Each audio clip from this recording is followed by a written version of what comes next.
ଓମ୍ ଭଗବତେ କୁରୁ କୁରୁ। ଏହି ମନ୍ତ୍ରକୁ 3 ଥର ପଢ଼ିବା ମାତ୍ରେ ଗ୍ୟାରେଣ୍ଟି ଦେଉଛି ସେ ଝିଅ ହେଉ ବା ପଡ଼ିଶା ଘର ସୁନ୍ଦରୀ ଭାଉଜ 5 ମିନିଟ୍ରେ ତୁମ ପାଖକୁ ଆସିବ ଆଉ ଯାହା ଚାହିଁବେ ତାହା କରିବାକୁ ଦେବ। କେବଳ ଆପଣଙ୍କୁ ଓମ୍ ଭଗବତେ କୁରୁ କୁରୁ ଏହି ମନ୍ତ୍ରକୁ 3 ଥର ପଢ଼ିବାର ଅଛି। ତାପରେ ଦେଖିବେ ଚମତ୍କାର। ହଁ ଦର୍ଶକ ବନ୍ଧୁ, ଯଦି ଆପଣ କେଉଁ ଝିଅ ବା ବିବାହିତା ମହିଳାକୁ ମନେ ମନେ ଭଲ ପାଉଛନ୍ତି, ତାକୁ ପଟେଇ ତା'ଠାରୁ ନିଜର ମନ ମୁତାବକ କାମ ହାସଲ କରିବାକୁ ଚାହୁଁଛନ୍ତି, ତେବେ ଆଜି ରାତିରେ ଶୋଇବା ପୂର୍ବରୁ ଓମ୍ ଭଗବତେ କୁରୁ କୁରୁ ଏହି ମନ୍ତ୍ରକୁ 3 ଥର ପଢ଼ିକି ଦେଖନ୍ତୁ। ଗ୍ୟାରେଣ୍ଟି ଦେଉଛି ଯେଉଁ ଝିଅ ବା ମହିଳା ପାଇଁ ଆପଣ ଏହି ମନ୍ତ୍ରକୁ ପଢ଼ିବେ, ସିଏ ଆପଣଙ୍କ ପାଖକୁ ଆସିବା ପାଇଁ ବାଧ୍ୟ ହେବ। ଯାହା ଚାହିଁବେ ତାହା କରିବାକୁ ଦେବ। ଏହି ବଶୀକରଣ ମନ୍ତ୍ର ଏତେ ଶକ୍ତିଶାଳୀ କି ସେ ଝିଅ ବା ବିବାହିତା ମହିଳା ଖାଲି ଆପଣଙ୍କ ଆଡ଼କୁ ଆକର୍ଷିତ ହେବାକୁ ଲାଗିବ। ଆପଣଙ୍କ ପାଖକୁ ଆସିବା ପାଇଁ ଛଟପଟ ହେବ। ଆପଣଙ୍କୁ ନ ଦେଖି ରହିପାରିବନି। ନମସ୍କାର ଦର୍ଶକ ବନ୍ଧୁ, ଏସ୍ ମନ୍ତ୍ର ଚ୍ୟାନେଲରେ ଆପଣମାନଙ୍କୁ ସ୍ୱାଗତ। ଆଜିର ଏହି ଭିଡ଼ିଓଟିରେ ମୁଁ ଆପଣଙ୍କୁ ଏମିତି ଏକ ମନ୍ତ୍ର ଶିଖେଇବି। ଏହି ମନ୍ତ୍ରକୁ ଆପଣ 3 ଥର ପଢ଼ିବାର ଅଛି। ତାପରେ ଦେଖିବେ ଚମତ୍କାର। କିପରି ସେହି ସମୟଠାରୁ ସେ ଝିଅ ପାଗଳି ପରି ଆପଣଙ୍କୁ ଭଲ ପାଇବାକୁ ଲାଗିବ। ନିଜେ ଆସି ଆପଣଙ୍କୁ ଭଲ ପାଉଛି ବୋଲି କହିବ। ଯେଉଁ ପଡ଼ିଶା ଘର ଭାଉଜକୁ ଆପଣ ଦିନରାତି ଭାବୁଛନ୍ତି, ସିଏ ରାତିଦିନ ଫୋନ୍ କରି ଘରକୁ ଡାକିବ ଆଉ ଯାହା ଚାହିଁବେ ତାହା କରିବାକୁ ଦେବ। ଏହି ବଶୀକରଣ ବିଧିକୁ କେଉଁ ବି ପୁଅ ବା ଝିଅ ଅତି ସହଜରେ କରିପାରିବେ। ନିଜ ପ୍ରେମକୁ ପାଇବା ପାଇଁ ଏହି ବଶୀକରଣକୁ ପ୍ରୟୋଗ କରିପାରିବେ, କିମ୍ବା କେଉଁ ବି କୁଆଁରୀ ଝିଅ ବା ପଡ଼ିଶା ଘର ଭାଉଜକୁ ପଟେଇବା ପାଇଁ ଆପଣ ଏହି ବଶୀକରଣକୁ ପ୍ରୟୋଗ କରିପାରିବେ। ଏହି ବଶୀକରଣ ମନ୍ତ୍ର ଏତେ ଶକ୍ତିଶାଳୀ କି ଯିଏ ବି ଏହାକୁ ପାଠ କରିଛି ସଫଳ ହୋଇଛି। ବର୍ଷ ବର୍ଷ ଧରି ଭାଙ୍ଗି ଯାଇଥିବା ପୁରୁଣା ପ୍ରେମକୁ ଫେରାଇ ଆଣିପାରିଛି। ଶାଶୁ, ନଣନ୍ଦ, ଦିଅର, ଭାଉଜ କାହାକୁ ବି ନିଜ ବଶରେ କରି ତା'ଠାରୁ ନିଜର ମନ ମୁତାବକ କାମ ହାସଲ କରିପାରିଛି।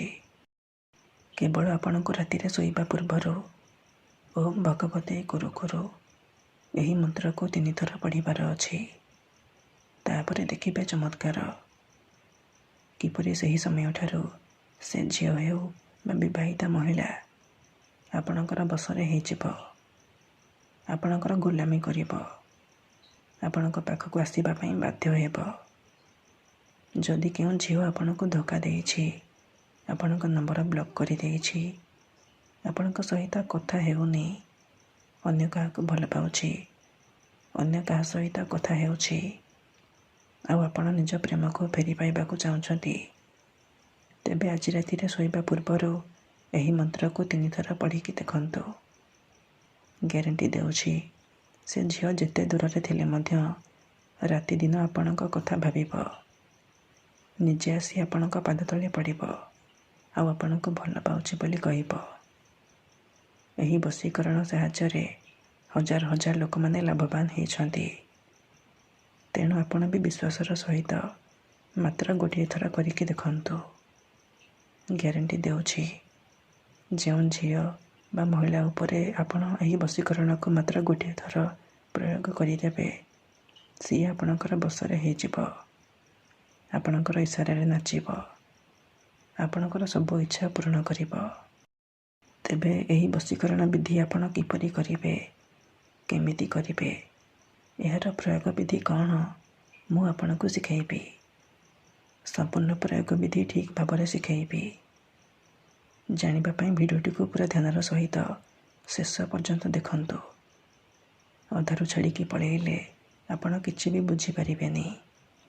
ଆଉ ପରେ କହିବେ, ଗୁରୁଜୀ ଆପଣଙ୍କର ବଶୀକରଣ କାମ କରୁନି। ଦେଖନ୍ତୁ, ଯେଉଁପରି ଆପଣ ଭଗବାନଙ୍କୁ ମାନୁଛନ୍ତି, ଭଗବାନଙ୍କ ଉପରେ ବିଶ୍ୱାସ ରଖିଛନ୍ତି, ନିଜର ସବୁ ଦୁଃଖ, କଷ୍ଟ, ଅସୁବିଧା ଭଗବାନଙ୍କୁ ଜଣାଉଛନ୍ତି। ଯଦି ସେ ଅସୁବିଧାର ସମାଧାନ ନ ହେଲା, ତାର ମାନେ ନୁହେଁ କି ଭଗବାନ ନାହାନ୍ତି। ସେହିପରି ମନ୍ତ୍ର, ତନ୍ତ୍ର, ଯନ୍ତ୍ର ବଶୀକରଣ ହୁଏ, କିନ୍ତୁ ଏହାକୁ ଆପଣଙ୍କୁ ସିଦ୍ଧ କରିବାକୁ ପଡ଼ିବ। ପ୍ରୟୋଗ ବିଧିକୁ ଠିକ୍ ସେ କରିବାକୁ ପଡ଼ିବ। ମୁଁ ଆପଣଙ୍କୁ ଯେମିତି ଶିଖେଇବି ଆପଣଙ୍କୁ ଠିକ୍ ସେହିପରି କରିବାକୁ ପଡ଼ିବ। ତେବେ ଯାଇ ମୁଁ ଆପଣଙ୍କୁ ଗ୍ୟାରେଣ୍ଟି ଦେଉଛି ଆପଣ 100ରୁ 100% ସଫଳ ହେବେ। ଯାହାକୁ ଚାହିଁବେ ତାକୁ ନିଜ ବଶରେ କରିପାରିବେ। ସୁନ୍ଦରୀରୁ ସୁନ୍ଦରୀ ଝିଅକୁ ପଠାଇ ପାରିବେ। ବିବାହିତା ମହିଳାକୁ ପଠାଇ ପାରିବେ। ମୁହୂର୍ତ୍ତକ ଭିତରେ ଆପଣ ଏହି ବଶୀକରଣକୁ କରିପାରିବେ। ତେଣୁ ମୋର ଆପଣମାନଙ୍କୁ ଅନୁରୋଧ କି ମନରେ କୌଣସି ଖରାପ ଉଦ୍ଦେଶ୍ୟ କିମ୍ବା କୌଣସି ଖରାପ କାମ ପାଇଁ ଆପଣ ଏହି ମନ୍ତ୍ରକୁ ପାଠ କରିବେନି। କାହିଁକି ନା ଏହି ମନ୍ତ୍ରର କୌଣସି ପ୍ରକାର କାଟ ନାହିଁ। ଯେଉଁ ଝିଅ ବା ବିବାହିତା ମହିଳା ଉପରେ ଆପଣ ଏହି ମନ୍ତ୍ରକୁ ଗୋଟିଏ ଥର ପ୍ରୟୋଗ କରିଦେବେ, ସିଏ ଆପଣଙ୍କ ଆଡ଼କୁ ଆକର୍ଷିତ ହେବାକୁ ଲାଗିବ, ଆପଣଙ୍କୁ ଭଲ ପାଇବାକୁ ଲାଗିବ, ଆପଣଙ୍କୁ ନ ଦେଖି ରହିପାରିବନି। କେବଳ ଆପଣଙ୍କୁ ରାତିରେ ଶୋଇବା ପୂର୍ବରୁ ଓମ୍ ଭଗବତେ କୁରୁ କୁରୁ ଏହି ମନ୍ତ୍ରକୁ 3 ଥର ପଢ଼ିବାର ଅଛି। ତାପରେ ଦେଖିବେ ଚମତ୍କାର। ତେବେ ଏହି ବଶୀକରଣ ବିଧି ଆପଣ କିପରି କରିବେ, କେମିତି କରିବେ, ମୁଁ ଆପଣଙ୍କୁ ଶିଖେଇବି। ସମ୍ପୂର୍ଣ୍ଣ ପ୍ରୟୋଗ ବିଧି ଠିକ୍ ଭାବରେ ଶିଖେଇବି। ଜାଣିବା ପାଇଁ ଭିଡ଼ିଓଟିକୁ ଶେଷ ପର୍ଯ୍ୟନ୍ତ ଦେଖନ୍ତୁ। ମନେ ରଖନ୍ତୁ, ଏହି ବଶୀକରଣ ବିଧିକୁ ଆପଣ ମଙ୍ଗଳବାର, ଗୁରୁବାର ଆଉ ଶନିବାର ଦିନ କରିବେ। ରାତିରେ ଶୋଇବା ପୂର୍ବରୁ କରିବେ।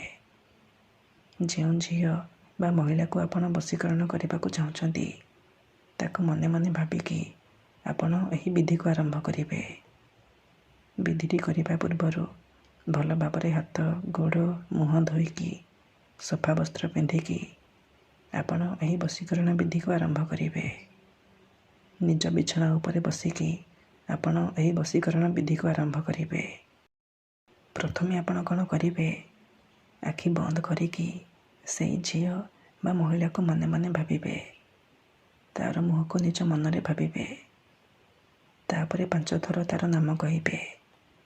ତାପରେ ଓମ୍ ଭଗବତେ କୁରୁ କୁରୁ, ଓମ୍ ଭଗବତେ କୁରୁ କୁରୁ, ଓମ୍ ଭଗବତେ କୁରୁ କୁରୁ ଏହି 3ଟି ଶବ୍ଦକୁ ଏହିପରି 3 ଥର ପଢ଼ିଦେବେ। ତାପରେ ପୁଣି ଆପଣ ସେଇ ଝିଅ ବା ମହିଳାର ନାମ 5 ଥର କହିବେ। ତାପରେ ଆପଣ ଶୋଇପଡ଼ିବେ। ରାତି ସାରା ସେ ଝିଅ ବା ମହିଳା ଉପରେ ପ୍ରଭାବ ପଡ଼ିବା ଆରମ୍ଭ ହୋଇଯିବ। ସିଏ ଖାଲି ଆପଣଙ୍କ ଆଡ଼କୁ ଆକର୍ଷିତ ହେବାକୁ ଲାଗିବ। ଧନ୍ୟବାଦ।